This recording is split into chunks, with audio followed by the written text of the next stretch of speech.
Christ, notre roi, que ton règne vienne. Nous voici encore aujourd'hui pour un autre temps d'échange. Mais bien avant, rentrons en nous-mêmes ensemble et prions. Demandons la foi de Dieu.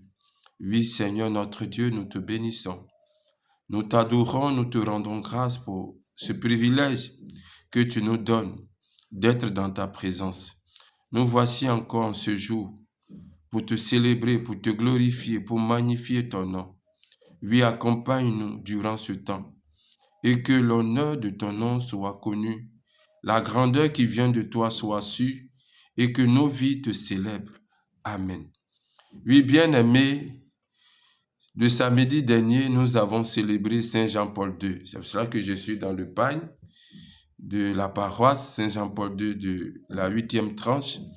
Je voulais profiter pour dire bonne fête à tous ceux de Saint Jean-Paul II. Et en même temps, vous dire comme Saint Jean-Paul II, quand il ouvrait son pontificat, il a dit une phrase, « N'ayez pas peur, n'ayez pas peur ». Donc je veux répéter cette phrase-là pour nous. N'ayons pas peur, croyons à la puissance de Dieu et voyons sa manifestation de façon quotidienne et permanente. Bien-aimés, aujourd'hui, je veux faire une exhortation sur comment servir efficacement le Seigneur, comment rencontrer la puissance de Dieu, comment être un chrétien efficace, efficient, comment réaliser la grandeur de Dieu. Et en cela, je vais vous lire le second livre des rois, en son chapitre 2, du premier verset jusqu'au verset 19, pour vous faire sortir des clés qui puissent nous permettre d'être des chrétiens authentiques, des chrétiens efficaces, des chrétiens qui marchent avec assurance dans cette présence de Dieu. Qu'est-ce que la parole de Dieu nous dit? Et je vous lis. Yahvé fit monter Élie au ciel dans un tourbillon. Voici comment. Comme Élie sortait de Gilgal, retenez bien Gilgal, en compagnie d'Élisée, il lui dit, reste ici, je te prie. Le Seigneur m'envoie à Béthel. Retenez aussi Béthel. Mais Élisée répondit, aussi vrai que Yahvé est vivant et que je suis vivant, je ne te quitterai pas. Et ils descendit ensemble à Béthel. Les frères prophètes qui étaient à Béthel vinrent à la rencontre d'Élisée. Il lui dit, sais-tu que Yahvé enlèvera aujourd'hui ton maître au-dessus de toi? Il répondit, je le sais bien, taisez-vous. Élie lui dit, Élisée, reste ici, je te prie, car Yahvé m'envoie à Jéricho. Mais il répondit, aussi vrai que Yahvé est vivant et que je suis vivant, je ne te quitterai pas. Ils arrivaient ensemble à Jéricho. Retenez aussi Jéricho. Les frères prophètes qui étaient à Jéricho s'approchèrent d'Élisée. Sais-tu, lui dit-il, que Yahvé enlèvera aujourd'hui ton maître au-dessus de toi? Il répondit, je le sais, mais gardez votre calme. Élie lui dit, reste ici, je te prie, car Yahvé m'envoie au Jourdain. Retenez aussi le Jourdain. Il répondit, aussi vrai que Yahvé est vivant et que je suis vivant, je ne te quitterai pas. Et les deux prirent la route. Une cinquantaine des frères prophètes allaient aussi, mais ils restaient à distance. Pendant que tous les deux s'arrêtaient au bord du Jourdain. Alors Élie prit son manteau et le roula, il frappa les eaux avec, et elles se partageaient, de sorte que les deux passaient à pied sec. Lorsqu'il eut traversé le Jourdain, Élie dit à Élisée, « Que veux-tu que je fasse pour toi? Demande-le avant que je ne sois enlevé au-dessus de toi. » Élisée répondit, « Que vienne sur moi une double part de ton esprit. » Élie répondit, « Tu demandes une chose difficile. Si tu me vois pendant que je suis enlevé d'auprès de toi, tu l'auras, sinon cela ne sera pas. » Il parlait tout en marchant lorsqu'un char de feu et des chevaux de feu les séparaient l'un de l'autre. Élie monta au ciel dans un tourbillon. Amen. Bien-aimés, voici le texte que je vais utiliser ce matin pour vous exhorter, pour vous parler, parce que nous sommes dans une démarche afin de vous rendre efficace, afin de faire de vous des chrétiens avec assurance, des chrétiens certains, des chrétiens qui croient au potentiel et à la grâce que Dieu a mis en eux pour pouvoir remporter des victoires. Parce que nous sommes, sans que vous ne le sachiez, dans un combat d'une autre dimension spirituelle. Et avec la grâce de Dieu, je me permets de venir vers vous par ces temps-là pour vous faire comprendre cette réalité-là et vous amener à être de bons chrétiens, à croire au potentiel, à croire à la grâce et à remporter des victoires certaines.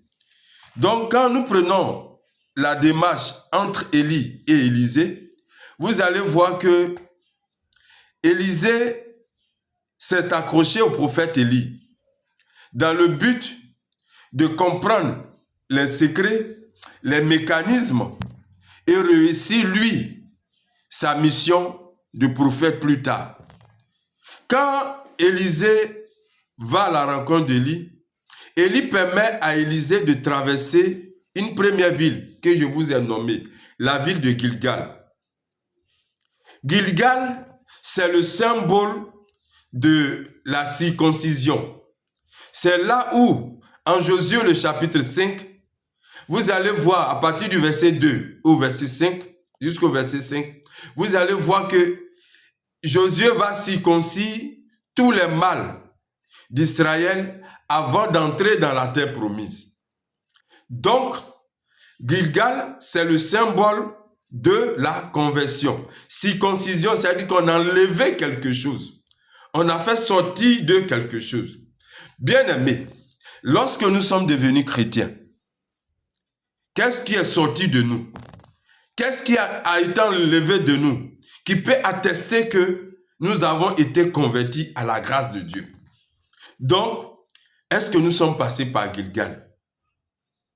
Est-ce que nous sommes convertis? J'ai essayé un peu de comprendre le mot conversion et je vais prendre un exemple pratique. Tu prends des billets de francs CFA et tu convertis ça en dollars américains. Du CFA, on passe au dollar américain. Est-ce que le dollar américain converti peut se manger encore, excusez-moi du langage, peut se manger encore en Côte d'Ivoire? On peut commercer en Côte d'Ivoire avec? Non. Il faut que ça soit aux États-Unis pour pouvoir commercer, échanger, acheter avec. Donc, bien aimé, c'est ça la conversion. Quitter une situation à une autre situation, une étape à une autre étape. Donc, quand nous sommes devenus chrétiens, nous étions d'abord des païens, des incroyants. Et quand nous avons cru, notre identité a changé. Est-ce que nous nous sommes convertis? Nous sommes devenus des chrétiens. Nous sommes devenus des enfants de Dieu. Est-ce qu'on le sent? Parce que on devient, la conversion nous pousse à changer notre ancienne vie, à changer notre regard ancien, à voir comme Dieu voit.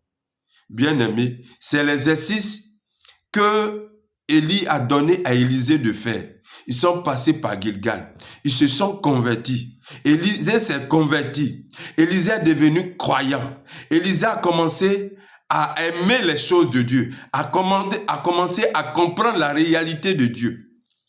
Voici la première étape. Sommes-nous convertis? Bien-aimés, c'est la question que je nous pose. Pour pouvoir, la première étape, pour entrer dans une vie chrétienne authentique, d'entrer dans une réalité spirituelle véritable, c'est la conversion. Sommes-nous convertis? Ils quittent Gilgal. Ils viennent maintenant à Bethel. Et qu'est-ce que Élie dit à Élisée? Il dit, le Seigneur m'envoie maintenant à Bethel. Il dit, je vais avec toi. Arrivé à Bethel, qu'est-ce que Bethel signifie? Bethel veut dire maison de Dieu. Lieu de la présence de Dieu. Maison de prière. Lieu de la rencontre avec Dieu. Donc à Bethel, il y a une rencontre. Quand tu rentres dans la maison de Dieu, quand tu rentres dans la présence de Dieu, Dieu te parle. Et nous le voyons dans le livre de la Genèse, au chapitre 28, quand Jacob fuyait pour aller vers son oncle Laban, vous allez voir qu'arrivé à un endroit, il va mettre des pierres et il va poser la tête, il va dormir là. Et la Bible va nous dire qu'il aura comme une échelle et il va entendre la voix de Dieu. Les anges vont descendre. Donc à Bethel, c'est le lieu où Dieu nous révèle sa présence. À Bethel, c'est le lieu de la prière où nous rencontrons véritablement Dieu dans sa présence, dans sa sainteté. Depuis que tu es converti, est-ce que tu as rencontré la présence de Dieu? Dieu t'a parlé? Tu as entendu la voix de Dieu? Il t'a dit quoi? Donc, le second niveau de la démarche pour être un chrétien authentique, c'est notre vie de prière. Quelle est notre vie de prière? Quelle est notre présence dans, excusez-moi de le dire, notre présence dans la présence de Dieu? Voici la seconde réalité. Élie envoie Élisée à Bethel, maison de Dieu. Et à Bethel, il rencontre des prophètes qui lui font une révélation. Ils lui disent, tu sais que le Seigneur va enlever ton maître aujourd'hui. Qu'est-ce qu'il leur dit? Je le sais, taisez-vous. Parce que quand tu rentres dans la présence de Dieu, Dieu communique avec toi. Quand tu es rentré dans la présence de Dieu, est-ce que Dieu t'a communiqué sa réalité? Dieu t'a parlé? Oui, frère, oui, sœur. Est-ce que Dieu t'a parlé quand tu es rentré dans sa présence? Donc, le deuxième exercice, c'est d'aller dans la présence de Dieu. Être à Bethel, maison de Dieu, maison de prière, lieu où on rencontre Dieu, là où Dieu nous parle. Et on écoute la voix de Dieu. On fait silence, on écoute la voix de Dieu. Où Dieu nous révèle des mystères. C'est la seconde réalité que Élie fait découvrir à Élisée. Toi, mon frère, toi, ma soeur, est-ce que tu arrives à Bethel? Dieu te parle? Quand tu entends, comment tu te comportes? Comment tu vis cette présence-là? Voici le deuxième volet. Encore, je vous ai dit, il quitte à Bethel. Maintenant, Élisée entend la voix de Dieu. Élisée comprend que Dieu parle. Il est un Dieu vivant. Il est un Dieu qui parle réellement à ses enfants. Élisée entend la voix. Élie dit, bon, tu restes ici maintenant, puisque maintenant tu es devenu comme moi. Tu entends la voix de Dieu. Le Seigneur m'envoie à Jéricho. Il dit, ta ville, elle me tient, moi aussi je vais avec toi. Et les deux arrivent à Jéricho. Jéricho, c'est quoi? Quand nous prenons le livre de Josué au chapitre 1er, on dit Jéricho était une ville fortifiée. Jéricho, c'est le symbole du combat spirituel. Tu vas combattre, tu vas rencontrer l'adversité, tu vas rencontrer, quand tu es chrétien, quand Dieu te visite, Dieu te parle, l'adversaire va venir se présenter à toi. L'adversaire va venir tester cette réalité de Dieu en toi. Et la troisième étape, c'est la vie du combat. Élie enseigne à Élisée à combattre. Mais vous allez voir que de Bethel à Jéricho et au Jourdain, il va rencontrer des prophètes. Quand il a fini à Bethel, il est parti à Jéricho. Mais il y a des prophètes, les prophètes de Bethel. C'est-à-dire qu'eux, ils se contentent simplement d'entendre la voix de Dieu. Ils sont dans la présence. Et quand ils arrivent à Jéricho, lieu du combat spirituel, Élie va enseigner à Élisée les techniques de combat. Il va comprendre l'adversité. Il va comprendre la force de l'ennemi. Mais il va aussi comprendre la puissance de Dieu pour vaincre l'adversité. C'est pour cela que, frère, si tu as traversé Bethel, tu as entendu la voix de Dieu, tu fais tes prières et que tu vois que ça devient compliqué, tu es à Jéricho. Jéricho, l'adversité s'affronte à toi. L'ennemi s'élève. Le diable fait face à toi parce qu'il sait que Dieu est en toi. Voici la troisième dimension. Quand ils finissent et qu'ils remportent la victoire sur l'adversité, Élie lui dit, reste ici. Mais bien avant, à Jéricho aussi, il rencontre des prophètes qui ont appris les techniques de combat, ils ont compris la réalité et ils viennent nous faire encore une révélation. Tu sais que le Seigneur va enlever ton maître. Il dit, je le sais, gardez votre calme. Parce que quand il a affronté l'adversaire, qu'il a gagné, il a compris que quelque chose va se produire. Il va voir un échange, qu'il est le futur prophète qui va remplacer Élie. Donc, il s'accroche à Élie. Et les deux arrivent maintenant au Jourdain, où Élie enlève son manteau, il l'enroule, il frappe la mer qui s'ouvre en deux. Mais on dit qu'en chemin, il y avait aussi des prophètes qui marchaient avec lui, mais restaient à une bonne distance. Oui, quand tu as combattu, quand tu as remporté la victoire, tu rentres maintenant dans l'accomplissement. Le Jourdain, c'est le lieu de l'accomplissement. C'est le symbole de l'accomplissement. Et dans Matthieu, le chapitre 4, 3, à partir du verset 13, vous voyez que dans le Jourdain, il y a eu quelque chose de glorieux. Il y a eu le baptême de Jésus.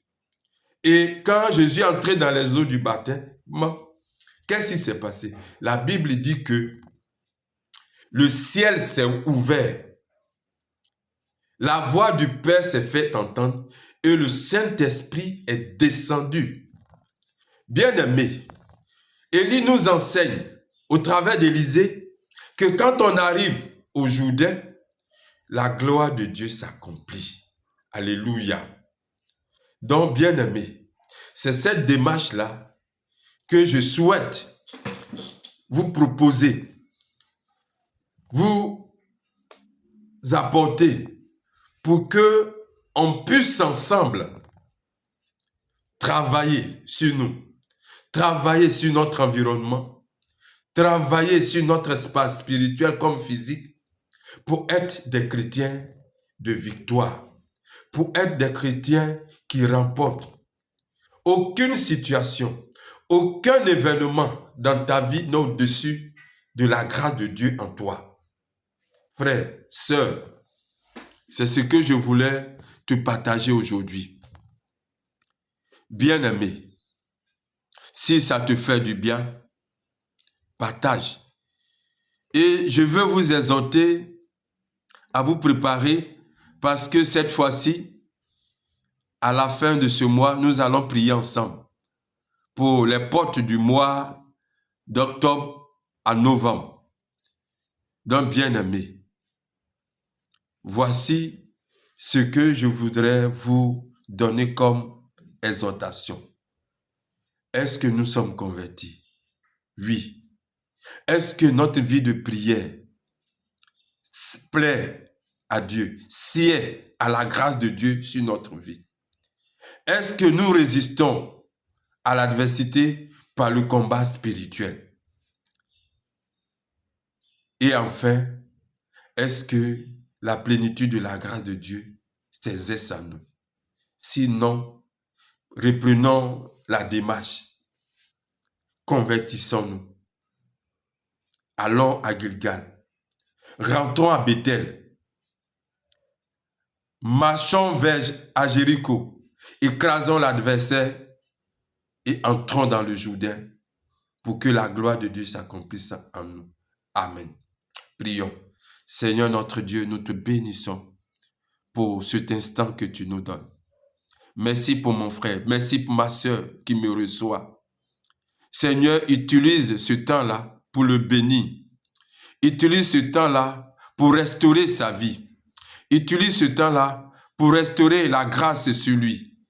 Et que la puissance de ton nom s'élève.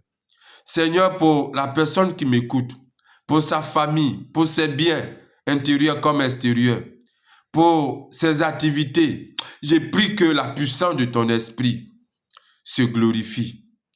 Que ton nom soit béni pour celui qui me reçoit. Que ton nom soit béni pour celle qui m'accueille ou à travers cet enseignement, cette exhortation. Au nom de Jésus. Amen. Christ notre roi, que ton règne vienne. Partagez dans vos groupes et que ensemble nous puissions être des chrétiens authentiques, des chrétiens qui remportent des victoires au nom de Jésus.